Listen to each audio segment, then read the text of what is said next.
जयपुर का रुख कर लेती हूँ। मीना शर्मा हमारे साथ है राजस्थान पे। मीना, एक बार फिर बात करना चाहूंगी क्योंकि राजस्थान में अशोक गहलोत ने हमने देखा पिछली बार जो विधायक हारे उनको टिकट दीजिए, जो सिटिंग विधायक थे जिनके खिलाफ एंटी इनकम्बेंसी थी, माहौल था जिनके खिलाफ, उसके बावजूद गहलोत ने आलाकमान को मनवाया कि इनको भी टिकट दीजिए। तो गहलोत वर्सेस मोदी के चेहरे पर यह चुनाव चल रहा था। तो अगर कहीं खुदा ना खास्ता, और जैसा कि एक मूड नजर आया पूरे चुनाव के दौरान, अगर हार होती है कांग्रेस की और खिसक जाता है, रिवाज बरकरार रहता है, तो फिर गहलोत के लिए क्या क्या स्टेक पर होगा? देखिए आशा, अशोक गहलोत 3 बार राज्य के मुख्यमंत्री बन चुके हैं और बार बार वो ये कह रहे हैं कि चौथी बार भी वो मुख्यमंत्री बनेंगे।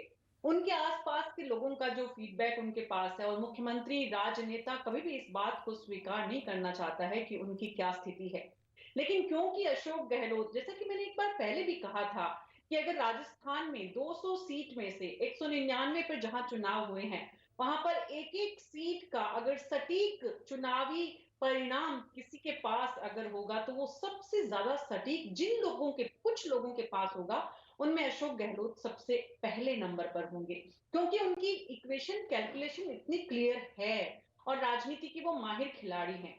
लेकिन राजस्थान में पिछले कुछ समय में और पिछले साल सितंबर की घटना के बाद जो कुछ दिल्ली और अशोक गहलोत के बीच, यानी आलाकमान और अशोक गहलोत के बीच की जिस तरह की खबरें हैं, उसके बाद इसमें कोई दो राय नहीं है कि अगर कांग्रेस को जनता नकारती है तो अशोक गहलोत के लिए मुश्किलें होंगी, चुनौतियां होंगी।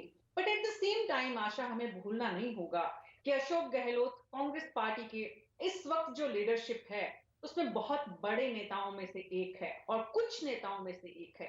इसलिए उनकी जरूरत कांग्रेस पार्टी को भी होगी और उन्हें अपनी जरूरत जतानी भी आती है, बतानी भी आती है।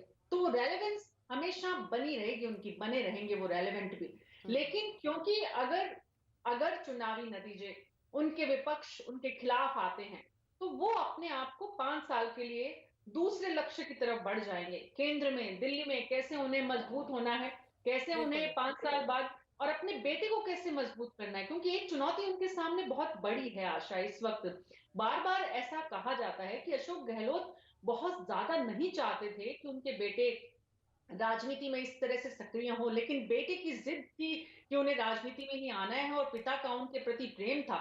लेकिन अब अशोक गहलोत की प्राथमिकता है कि बेटे को कैसे सेटल करें, उन्हें राजनीति में स्थापित करें। तो उनकी ठीक है। अगली कोशिश होगी कि वो कैसे अपने बेटे को स्थापित करें। बिल्कुल। तो राज्य में चुनाव निकाल पाना अशोक गहलोत के लिए बहुत ज्यादा महत्वपूर्ण हो जाता है क्योंकि बहुत कुछ साख पर उनका भी लगा हुआ है।